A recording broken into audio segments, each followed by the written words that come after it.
assist we saw from him, and we'll get to Reggie Jackson in a little bit. But two of Kawhi's assists in the third, they were threes to Reggie Jackson. So Kawhi sharing the magic as well. Well, I love when he can pass the basketball, and he had the 8 assists tonight, but more importantly, he had 0 turnovers. Do you hear this? 0 turnovers. He's basically a point guard out there, and what Kawhi understands is that he continues to get his teammates involved. You need the entire team to be successful. So even though Kawhi got 34 points, Jeannie, he wanted to kind of implement more of his playmaking to his teammates, where Reggie did a phenomenal job in this game, coming in, being assertive. Is something that they needed. Also saw Serge Ibaka again for a second game in a row where the Clippers really leaned on him early and said, let's find this on switch because we need you down and dirty in the paint. Well, back-to-back games with 17 points, but back-to-back games 7 for 8 from the field. And for Serge Ibaka, he took advantage of the mismatch down low.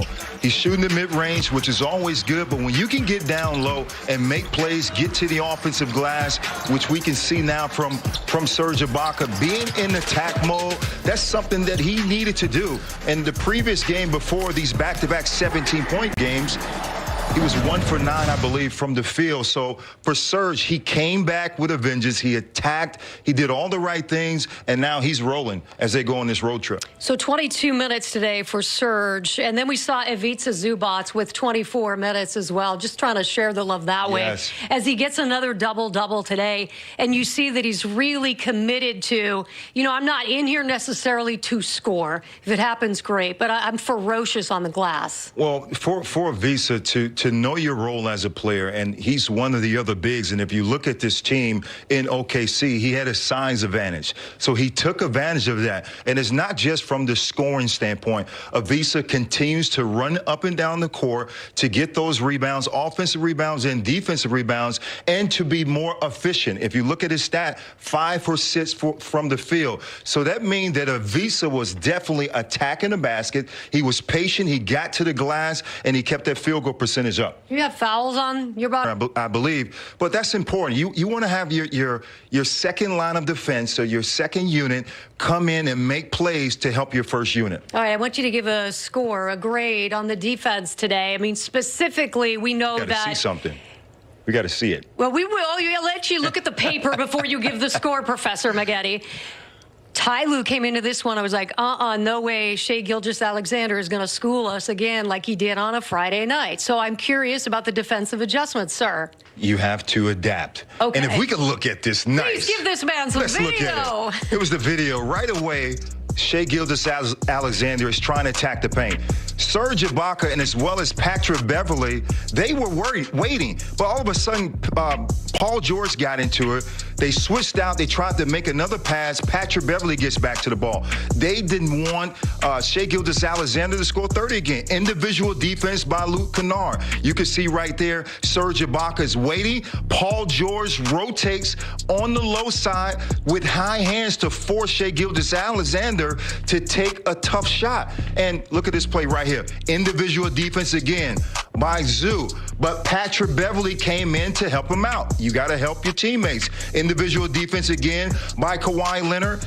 Ivica is sitting there waiting, makes a nice play, gets a shot block. But this was great team defense. It was, you had individual defense, but they wanted to help the helper. And when you had your two bigs that were out on the island against Shai Gilgeous-Alexander, because he's so talented, they had their players in the right position. Patrick Beverley was in the right position. Paul George was in the right position. Kawhi Leonard. So overall, man, I just love that they understand how to have their rotations on the defensive end and help each other out. Listening to Reggie Jackson postgame, I thought it was interesting because he talked about continuity, and he also said we want to be known as a defensive team. And I think we all talked about the Clippers in that kind of conversation coming into the season, but we've been distracted by the magnificent offense. So you think defense is really going to be more of the commitment, especially they're headed east for a 6-game roadie? Well, if you look at their 3 better players from a defensive standpoint, Kawhi, PG, and Patrick Beverley, they're already committed to the defensive end. Now it's trying to get everyone else involved. And by bringing in the Serge Ibaka, now you have a line of defense that you would get more shot blocking. But you need to have players buy in. Nicholas Batum, a glue guy, came in. He's buying in. When you talk about continuity, it's about everyone putting their egos at the door and allowing them to work together for the betterment of this team. It's concerted effort to work. Replacing Pat, how you guys grinded it out. Yeah, I thought Reggie was great. Just like Pat, just being a professional and and staying ready. And he came in. I think he had 10 points in that third quarter, which was huge for us.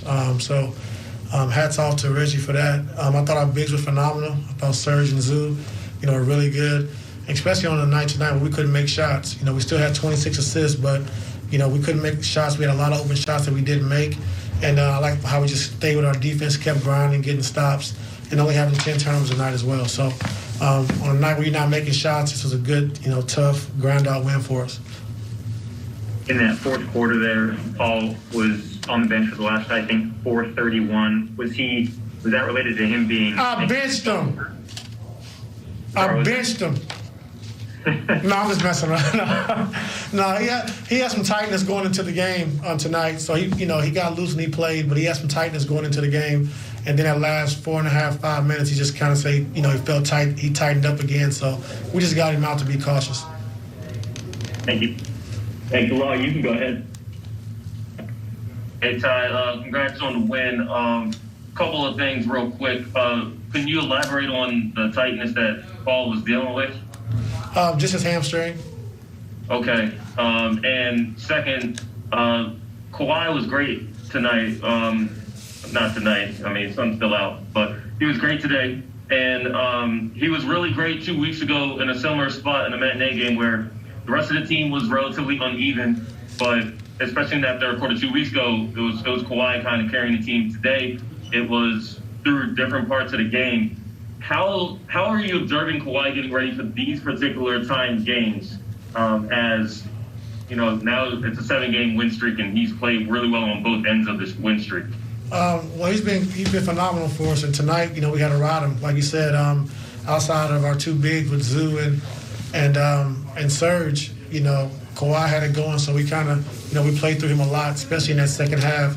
And he created points for himself, and he created points for our team as well. So we had to ride him pretty hard just to, just so we can continue to keep the lead and play through him a lot. So he did a good job with that.